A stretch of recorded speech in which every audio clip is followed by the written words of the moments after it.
તો અમદાવાદથી જાણકારી કે જ્યાં પોલીસ ઉચ્ચ અધિકારીઓની ગુનામાં સંડોવણી મામલે હાઈકોર્ટે ચિંતા વ્યક્ત કરી છે। અપહરણ કેસમાં આઈપીએસ રવિન્દ્ર પટેલની શંકાસ્પદ ભૂમિકાથી કોર્ટે ચિંતા વ્યક્ત કરી। 1 એપ્રિલે આંબાવાડી વિસ્તારના એક ફ્રૂટ વેપારીનું અપહરણ થયું હતું। અપહરણ કેસમાં પોલીસ ફરિયાદ ન થતાં હાઈકોર્ટમાં અરજી થઈ હતી। પોલીસે વર્દીનું સન્માન કરવું જોઈએ, ગુનેગારની જેમ વર્તવું જોઈએ નહીં તેવું હાઈકોર્ટે કહ્યું। હાઈકોર્ટે કહ્યું કે શું પોલીસ વિરુદ્ધ કોઈ કાર્યવાહી નહીં કરવાની કોઈ યોજના ચાલે છે? હાઈકોર્ટે સરકારને વેધક સવાલો કર્યા।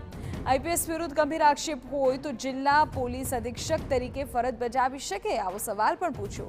આપણે કહી દઈએ કે આઈપીએસ રવિન્દ્ર પટેલ હાલ પાટણ એસપી તરીકે ફરજ બજાવે છે। પોલીસ કમિશનરે અરજી વાંચ્યા વગર કચરા પેટીમાં ફેંકી હોવાનું લાગે છે તેવું પણ હાઈકોર્ટે સામે કહ્યું હતું। પૂછ્યું કે શું આ આઈપીએસ અને પોલીસ કમિશનર મિત્રો છે કે પછી બેચમેટ્સ છે? શા માટે આ આઈપીએસને બચાવવા માટેના પ્રયાસ થઈ રહ્યા છે? રાજ્ય સરકારે નિષ્પક્ષ તપાસની કોર્ટમાં ખાતરી આપી છે। 18મી જૂન સુધી વિસ્તૃત તપાસ કરી રિપોર્ટ રજૂ કરવાનો હુકમ કરાયો છે।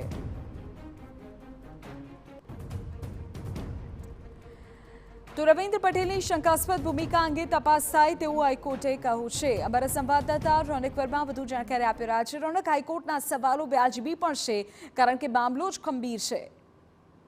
જી બિલકુલ, પાછલા દિવસોના ઘટનાક્રમની વાત કરીએ તો કોઈ પણ સામાન્ય માણસને તકલીફ પડે તો તે સૌપ્રથમ પોલીસ પાસે જાય છે, જે અધિકારીઓ હોય છે તેની પાસે જાય છે, પરંતુ જે અધિકારી પાસે જાય છે તેની પાસે કોઈ આશા અપેક્ષા વગર તે જ સામે ગુનાહિત કૃત્યોમાં સામેલ હોય તે કયા પ્રકારે વ્યાજબી ગણાય અને જો ત્યાંથી પણ તેને ન્યાય મળે તો આખરે જે પીડિત વ્યક્તિ છે તે હાઈકોર્ટની શરણે જાય છે। અને આ પ્રસ્તુત કેસમાં પણ એવું જ છે।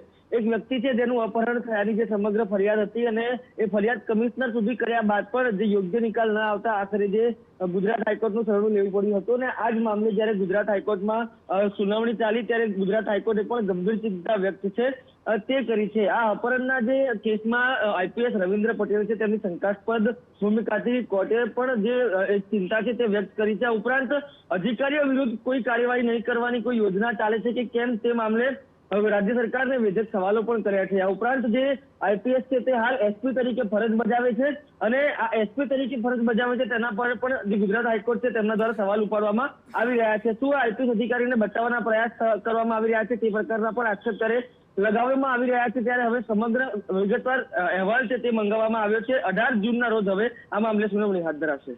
ઓકે રોનક, આભાર જાણકારી બદલ। તો 18મી તારીખે કયા પ્રકારે સુનાવણી થાય છે, રિપોર્ટમાં શું સામે આવે છે તે જોવું રહ્યું।